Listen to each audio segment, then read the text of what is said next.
যেটা হয়েছে সেটা হচ্ছে বিএলএ বালুচিস্তান লিবারেশন আর্মি তারা অ্যানাউন্সমেন্ট করেছে অফিসিয়ালি যে বালুচিস্তান প্রদেশের 85% জায়গা পুরোপুরি বালোচ যোদ্ধাদের নিয়ন্ত্রণে চলে এসছে এবং সেই জন্য তারা এবার অফিসিয়ালি স্বাধীনতা ঘোষণা করে উইথ তাদের যে ন্যাশনাল অ্যানথেম জাতীয় সঙ্গীত, ঠিক আছে, সেটাও তারা ঘোষণা করে দেয় এবং তাদের যে কারেন্সি হবে নতুন দেশের সেই কারেন্সিও তারা ঘোষণা করে দেয়।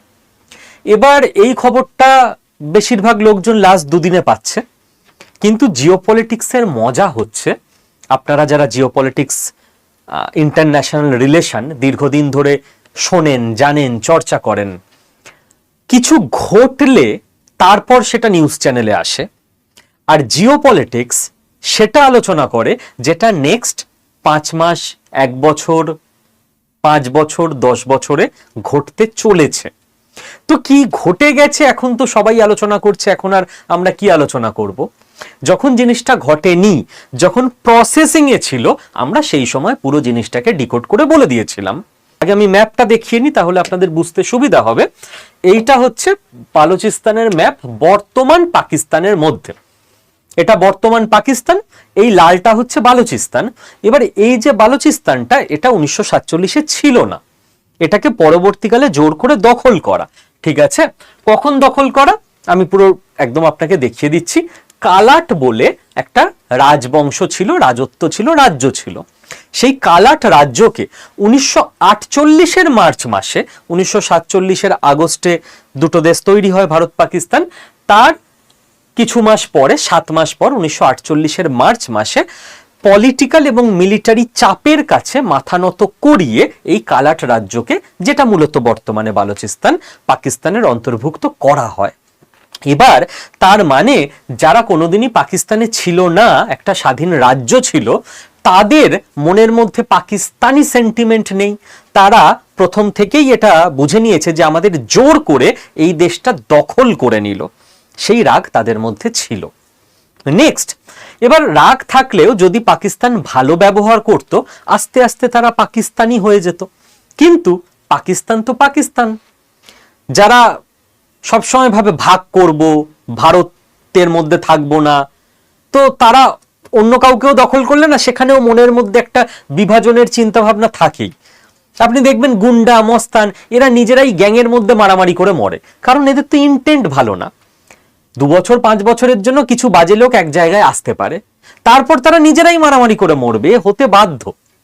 তো যাদের ইন্টেন্ট ভালো না, যারা ভারতে থাকেনি, তারা আবার কালাট বলে রাজ্যটাকে আপন করে কোনোদিন নিতে পারে? কোনোদিন পারবে না। তো যার ফলে এই যে বালুচিস্তান অংশ, এখানে প্রচুর প্রাকৃতিক সম্পদ আছে, সেটা প্রাকৃতিক গ্যাস থেকে শুরু করে, মিনারেল থেকে শুরু করে, বিভিন্ন খনিজ পদার্থ থেকে শুরু করে, বিভিন্ন মানে তামার খনি থেকে শুরু করে, এই ধরনের মেটাল, এইগুলো পাকিস্তান ওখান থেকে যতটা পেরেছে খুঁড়ে নিয়ে এসছে, মাটির নিচ থেকে বের করেছে। টেকনোলজি অতটা ভালো না, পুরোটা বের করতে পারেনি। এবার সেই টাকাতে উন্নতি ঘটিয়েছে কেবল মেনল্যান্ড পাকিস্তানের পাঞ্জাব প্রভিন্সের। বালুচিস্তান আরো গরিব হয়েছে, তাদের রাগ আরো বাড়তে থাকলো যে আমাদের রিসোর্স এক্সপ্লয়েট করছে এখান থেকে নিয়ে। এরপর একটা এথনিসিটি প্রবলেম তো পাকিস্তানে আছেই আছে, এরা বালোচ। কিন্তু পাকিস্তান চায় যে পাকিস্তানে থাকা প্রত্যেকটা মানুষ উর্দু ভাষী পাঞ্জাবি পাকিস্তানিদের মতো আচরণ করবে, সবাই উর্দুতে কথা বলবে। এই উর্দুই তো বাংলাদেশের ওপর চাপিয়ে দিতে যখন গেছিল, তখনই তো ভাষা আন্দোলনটা হয়েছিল 1952-র 21শে ফেব্রুয়ারি। তো এই উর্দু এরা বালোচদের ওপরও চাপাতে চায়, যে উর্দু পাঞ্জাবি সংস্কৃতি, সেটাই এরা জোর করে চাপিয়ে দিতে চায়। সরকারের বড় বড় পোস্টে উর্দুভাষী পাঞ্জাবি পাকিস্তানিরাই থাকে। তো এথনিসিটির দিক থেকেও বালুচরা ফিল করে যে না, আমাদেরকে এরা না সেকেন্ড ক্লাস নাগরিকের মতো করে রেখে দিয়েছে দখল করে নিয়ে, তো আমাদেরকে আলাদা হতে হবে। এবং যখন এরা নিজেদের অধিকারের জন্য আন্দোলন ইত্যাদি করতে শুরু করে, বিভৎস ব্রুটাল ক্র্যাকডাউন পাকিস্তান সরকারের তরফ থেকে করা হয়।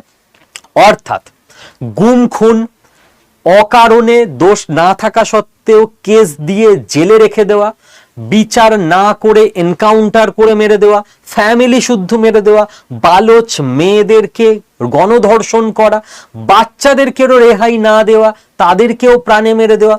যখন একটা জাতির প্রতি সরকারের তরফ থেকে এই ধরনের ব্রুটাল ক্র্যাকডাউন নেমে আসে, তখন ওই জাতিটার কাছে আর কোনো অপশন থাকে না, ওদের দেওয়ালে পিঠ ঠেকে যায় যে মরবো তো এমনি, তো মেরে মরবো।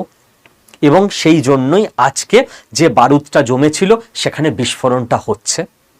আপনি দেখুন, ভারতও কিন্তু আস্তে আস্তে অনেকগুলো স্বাধীন রাষ্ট্রকে বা রাজ্যকে নিজের মধ্যে মার্জ করেছে। যেমন গোয়া ভারতে ছিল না, মার্জ হয়েছে। যেমন হায়দ্রাবাদ ভারতে ছিল না, স্বাধীনতার সময় মার্জ হয়েছে।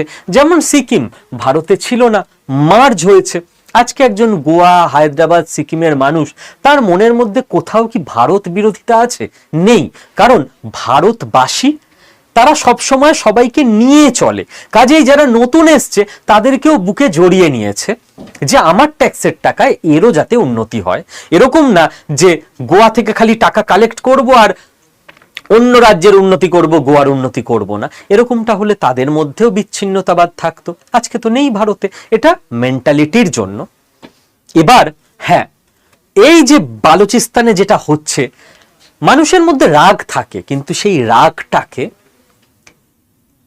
বিপ্লবে পরিবর্তন করতে, একটা দেশের জন্ম দিতে অনেক কিছু সিস্টেমেটিক অ্যাপ্রোচ লাগে। মানুষের মধ্যে রাগ থাকলেই হয় না। এবং সেই জন্য আমি এখন আর তো নাম বলি না, আগে বলতাম, নির্দিষ্ট জায়গা থেকে নিষেধ এসছে, তো তাদের সঙ্গে আলোচনা করেই আমি নাম বলি না। এক্স এজেন্সি, আপনারা যারা মোটামুটি জিওপলিটিক্স বোঝেন তারা বুঝে যাবেন এটা কোন এজেন্সি। তারা কি করেছে, লাস্ট কিছু বছর ধরে, 15-20 বছর ধরে বালুচিস্তানে একটু একটু করে প্রথমে লিডার তৈরি করেছে। লিডার তৈরি করা রাতারাতির কাজ নয়, লিডারের মধ্যে অনেক ক্যারেক্টারিস্টিক্স থাকতে হয়। একটা লিডার তৈরি করতে কয়েক দশক লেগে যায়, যারা নেতৃত্ব দেবে সামনে থেকে। তারপরে যখন লিডার তৈরি হয়ে গেল না, তো রাগগুলোকে একটা জায়গায় স্ট্রিমলাইন করার লোক তৈরি হয়ে গেল বালুচিস্তানের মাটিতে। ইন্টারন্যাশনাল স্টেজে, আন্তর্জাতিক মঞ্চে বালুচিস্তানের যে কনসেপ্ট, সেটাকে মান্যতা দেওয়ার জন্য বিভিন্ন দেশে বিভিন্ন অর্গানাইজেশনের সঙ্গে এক্স এজেন্সি দিনের পর দিন কাজ করে গেছে, যাতে সারা পৃথিবী জানতে পারে। কারণ যখন স্বাধীন দেশ হবে, প্রত্যেকটা দেশের সমর্থন দরকার হবে, স্বীকৃতি দরকার হবে, তো সেই কাজগুলো গুছিয়ে চলতে হয়, আবেগে কাজ করলে লাভ হয় না। ট্রেনিং দেওয়া হয়েছে বালুচিস্তান লিবারেশন আর্মির ফাইটারদের যে কিভাবে পাকিস্তানি আর্মির সঙ্গে লড়তে হবে, এবং ফাইন্যান্সিং করা হয়েছে বালুচিস্তান লিবারেশন আর্মিকে, যাতে ওদের লড়ার রসদ কম না পড়ে, যাতে টাকা পয়সার অভাব না হয়। এবং সেই ফাইন্যান্সিংটা এতটা সূক্ষ্মভাবে করতে হয় যেন কোনোভাবে এখানে এক্স এজেন্সির নাম চলে না আসে। তো কত হাত ঘুরিয়ে টাকাটা পাঠাতে হয়, চিন্তা ভাবনার বাইরে, ঠান্ডা মাথার কাজ, কমেন্ট সেকশনে রক্ত গরম করা কথা বলার কাজ নয়। এবং বালুচিস্তান লিবারেশন আর্মিকে এক্স এজেন্সি সর্বদা একদম Real time input, intelligence, satellite ছবি প্রোভাইড করতে থাকে, প্রোভাইড করছে বলে আমরা মনে করতে পারি, যাতে করে বালুচিস্তান লিবারেশন আর্মিরা অল টাইম পাকিস্তানি আর্মির মুভমেন্ট সম্পর্কে সচেতন হতে পারে। এরপর এই যে এক্স এজেন্সি, এরা যেমন কাজকর্ম করছে, এদের আরো অনেক কাজ। এদের কাজ হচ্ছে পাকিস্তানের আর্মি যাতে পুরো ফোকাস বালুচিস্তানে করতে না পারে, তার জন্য পিওকেতে কিছু সমস্যা তৈরি করে রাখা পাকিস্তানের এগেনস্টে, যাতে করে পাকিস্তানের আর্মির কিছু অংশকে পিওকেতেও দৌড়াতে হয়। আফগানিস্তান বর্ডারে আফগানদের পাকিস্তানের বিরুদ্ধে খেপিয়ে রাখা, যাতে আফগানিস্তান বর্ডারেও পাকিস্তানের আর্মিকে কিছু সংখ্যক থাকতে হয়। এবং এইখানেও কিন্তু এরকম 5-6 রকম করে বিভিন্ন কাজকর্ম করতে হয়েছে। আপনি রাতারাতি গেলেন, বললেন আর পাকিস্তানের এগেনস্টে পিওকের লোক চলে যাবে, এমনটা নয়। এক্স এজেন্সির আরো কাজ হয়েছে টিটিপি, তেহরিকি তালিবান পাকিস্তান, তাদেরকে পাকিস্তানের মধ্যে তাদের গ্রাউন্ড শক্ত করে দেওয়া, তারা যাতে মানুষের সাপোর্ট পেয়ে পাকিস্তান সরকারকে চাপে রাখতে পারে সেই কাজটাতে হেল্প করে দেওয়া। এবং পাকিস্তানের ইকোনমি আমরা যদি মনে করি কোনো একটা কাল্পনিক এক্স এজেন্সি আছে, যদি আমরা কল্পনা করি এরকম, সত্যি করে নেই, ঠিক আছে, তো পাকিস্তানের ইকোনমিও যাতে অল টাইম ডাউন থাকে, ওরা যাতে ইকোনমিক্যালি ফ্লারিশ না করতে পারে, কারণ ইকোনমিক্যালি ফ্লারিশ করলেই আরো বেশি ওরা মিলিটারি স্ট্রং করে ফেলবে, এবং মিলিটারি স্ট্রং করলেই ওরা বালুচিস্তানে কিন্তু আন্দোলনকে থামিয়ে দিতে পারবে। তো ইকোনমিক্যালি দুর্বল রাখাটাও কিন্তু একটা লং টার্ম এজেন্ডার মধ্যে আসে সেই কাল্পনিক এক্স এজেন্সির। এবার যখন এই প্রত্যেকটা ব্যাপার ঠান্ডা মাথায় লাস্ট কয়েক বছর ধরে করে যাওয়া হয়েছে, পাকিস্তানও চুপ করে বসেছিল এরকম না, ওরাও চেষ্টা করেছে পাল্টা ধাক্কাটা মারার, প্রচুর চেষ্টা করছে এখনো, বাট পেরে উঠছে না, ব্যাকফুটেই আছে। পাকিস্তান দেখুন অপারেশন সাবান চালাচ্ছে, অপারেশন সাভান। এই সাভানটা কি? এতে করে ওরা টিটিপি আর বালুচিস্তান লিবারেশন আর্মি দুটো দলের ফাইটারদেরই টার্গেট করছে যাতে করে ওদের নিউট্রালাইজ করা যায়। ফাইটাররাও উল্টে টার্গেট করছে পাকিস্তান মিলিটারিকে। এবার বিভিন্ন আর্টিকেল যেটা বলছে যে হতে পারে পাকিস্তান আর্মি ভারতের সঙ্গে একটা ছোট্ট যুদ্ধ করে ফেলতে পারে। এর মধ্যে স্যার ভারত এলো কোত্থেকে? ভারত তো কিছু করেনি, কিন্তু কি জানি পাকিস্তানি আর্মির মনে হতে পারে যে পিওকেতে এইসব হচ্ছে, বালুচিস্তানে এইসব হচ্ছে, অ্যাটাক করে ইন্ডিয়াকে, আমরা কি করব, আমরা শান্তিতে থাকি, কিছুই করিনি। এদিকে আফগানিস্তানে দেখুন তালিবানকে মিলিটারি রিবিল্ড করার জন্য ভারতের বন্ধু রাশিয়া তারা টাকা পয়সা সাপোর্ট সবকিছু দিচ্ছে, ভারতের কোনো হাত নেই। আমরা কি থোড়ি বলেছি প্রেসিডেন্ট পুতিনকে যে আপনি তালিবানদের দিন তো অস্ত্র শস্ত্র, যাতে করে ভারতের নামও না আসে আবার পাকিস্তানও চাপে থাকে? আমরা বলিনি, আমরা বলতে পারি না। তো ভারতের একটু লাভ হবে যদি এই ঘটনাগুলো ঘটে। লাভটা হচ্ছে পাকিস্তানের টেরোরিজম ইন্ডাস্ট্রি কন্ট্রোলে থাকলেই ভারতে ইনভেস্টমেন্ট আসবে, কারণ সারা পৃথিবীর ইনভেস্টররা বুঝতে পারবে যে পড়শি দেশের টেরোরিজম ইন্ডাস্ট্রি কন্ট্রোলে আছে মানে ভারত অনেক বেশি সেফ। ভারত সেফ আছে মানে ভারতে ইনভেস্টমেন্ট করা যায়, আর ভারতে ইনভেস্টমেন্ট এলেই জব বাড়বে, বিজনেস বাড়বে, ইকোনমি বাড়বে।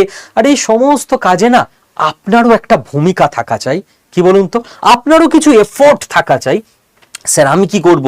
আমি কি অজিত দোভাল স্যারের টিমে নাম লেখাবো? আরে না না, প্রত্যেকে নিজের মতো করে চেষ্টা করলেই ভারতের এই যে প্রোগ্রেস ডেভেলপমেন্ট, এতে নিজের মতো করে অবদান রাখতে পারবেন। আপনি চেষ্টা করুন না আপনার মতো করে।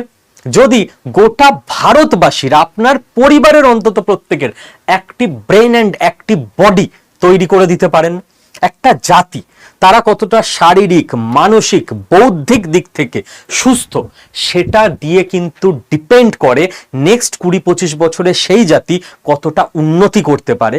মানসিক, বৌদ্ধিক বা শারীরিকভাবে দুর্বল জাতি নিশ্চয়ই উন্নতি করতে পারবে না।